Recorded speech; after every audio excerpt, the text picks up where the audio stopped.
Hello everyone, welcome to my channel. Please subscribe and stay tuned by clicking the bell icon. Heartstopper, the LGBTI plus themed series that is a global phenomenon. Alice Oseman, creator of the event that began as a graphic novel, talks about the success of this story. Until recently, movies that talked about coming out of the closet were crying dramas. If adolescents with acne and hormones, misunderstood by old-fashioned marketers, were added to the combo, the downturn was complete. Only from series like Sex Education did the scriptwriters know how to address the sexuality of young people without solemnity and without launching any type of hetero-moralizing ray. What Heartstopper did, in addition to all that, was narrate this problem with joy and tenderness, a kind of queer fairy tale in which being different, and wanting different from stereotypes, is a fabulous gift and not a martyrdom.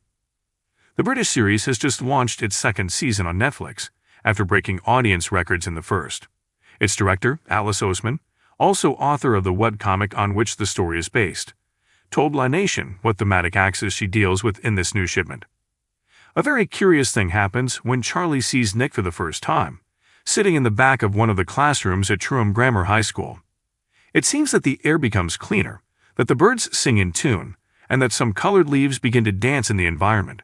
In Heartstopper, when someone is very much in love, autumnal leaves creep onto the screen and decree that it is such a happy event that it borders on euphoria.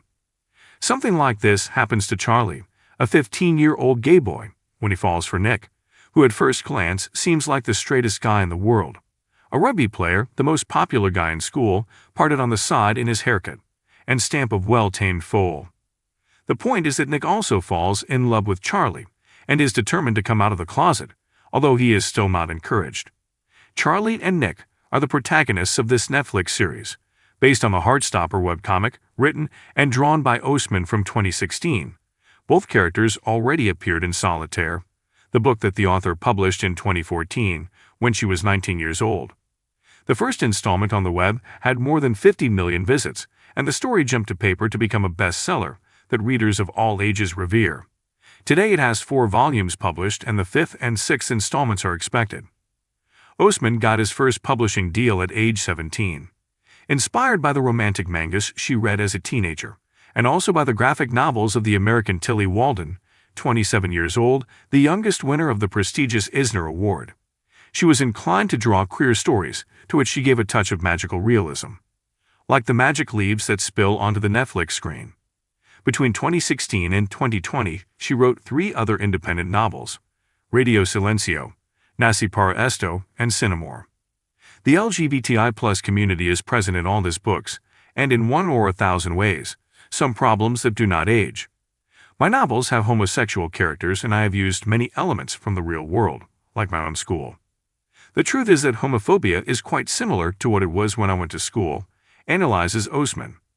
The author also ventures into topics such as mental health, but, again, prefers a more loving treatment, without condemnations or preconceptions. I think many young people feel reflected and empowered by Heartstopper. Seeing a character who assumes her LGBT identity, or is going through mental illness, can help you a lot, because we wanted the actors to look like the drawings, but we also wanted them to be the right age and to have a special chemistry between the couples. So there were a lot of different factors that we had to consider, and it was lucky, because we didn't have a second choice for many of the roles. I feel lucky to have found them.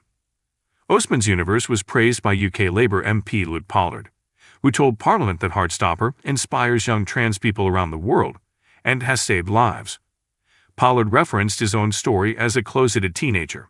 When he was young, there weren't many LGBT role models in society. I am a huge Heartstopper fan because I remember being both Nick and Charlie in school, he expressed. Pollard declared himself a special fan of Yasmin Finney, a trans actress who plays the character of Elle. Her visibility of her as a trans actress has inspired me and young people around the world, said the parliamentarian born in 1980 in Plymouth. Currently, Finney is one of the UK's top transgender influencers and a famous TikToker. Well, I feel like a lot of people turn to my work and see themselves in it. That brings them a lot of joy and comfort in difficult times, and is, in large part, what Heartstopper represents to me as well. Not everyone is going to relate to the story or even enjoy it, but for the people who have, what can I say? I'm really happy to know that I've given you some hope. The screen adaptation was a large-scale success. It premiered on April 22, 2022 on Netflix, and in just 48 hours became one of the 10 most viewed English series on the platform. Not only did the global LGBTI+ community celebrate the tenderness of Heartstopper, neither extreme toxicity in relationships nor cruel homophobia, but media such as the Guardian newspaper defined it as the most loving series on the screen of these times. When the author was asked what the key to success was, the answer was simple: people want happy stories. Despite this happy tone, the series also had its critics, such as those who accused certain characters of doing queerbaiting, which in Spanish would translate as queerbait. This is a marketing technique to attract the LGBTI+ audience, showing entertainment leaders who emulate a supposed LGBTI+ identity, without actually assuming it. For example, actor Kit Connor, Nick in the series, had to come out and say that he was openly bisexual, after followers of the series accused him of queerbaiting, something like profiting from his sexuality. On his X Twitter account, he furiously unloaded, "I am bisexual. Congratulations on forcing an 18-year-old to come out of the closet." I think the objective of the show was not clear to some. Beyond all controversy, this second season, the 8 episodes can already be seen on Netflix, which this week announced that there will be a third, delves into the relationship between Nikki and Charlie, but also ventures into topics not so covered in series and movies. Asexuality is something that has almost never been explored in television and film, and I wanted to show a proper story of self-discovery. The character Isaac, for example, is starting to figure out who he is, but he is very confused. He makes some mistakes and finally accepts himself. I had never seen a journey like this portrayed on screen, and I felt like Heartstopper was the perfect place to tell this story. So there's a lot of pressure to get it right and make sure it's relatable to people who are going through it. And it also helps many people learn and understand what those experiences are like, since many have no idea what asexuality is. Osman has defined herself as an asexual and aromantic girl who never imagined that some illustrations that she started at the age of 16 in 2010 would lead her to such success. In general, writing a second installment is difficult, whether it's the sequel, the second album, or whatever. But yeah, Season 2 was terrifying because the reaction to Season 1 was so positive. The biggest challenge for me is expanding on the backstories of the supporting characters, because the comics focus so much on Nick and Charlie. So that's my quest now, to get into new stories, and creating that can be very challenging. I don't know if there were specific stories that inspired the families in Heartstopper. I just wanted to show that Nick and Charlie's families are very different.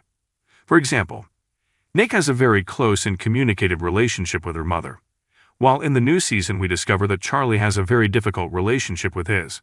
They'd argued a lot, they don't get along very well. I was interested in showing the different family relationships that people can have and how things are not always perfect. That's just real life, you know?